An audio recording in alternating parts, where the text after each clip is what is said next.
சீனாவுல வந்துக்கிறான். This is a manner. Manner's name. Name is Koilsamy. Koilsamy இல்ல நாய்சாமி யாருக்கவா? This is a Koilsamy. This is a Kandasamy இளவரசன். Kandasamy. This is a Narayanasamy. This is a Karuppusamy. Negro man. கண்ணாடி பாத்துக்கிறியா இல்லையா? பாத்துட்டு உனக்கு பேச்சு மாதிரி இருக்குது. போய் ஹாய்ங்க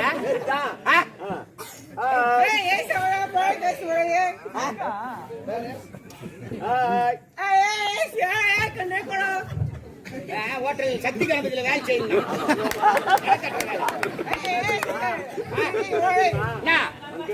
நீ சொல்றா நீ சொல்ற என் டவுசரு நீ சொல்றா பேச்சு வேறு அது போய் பிளைன் கிஸ் குத்துக்கிறேன். This is a dance program.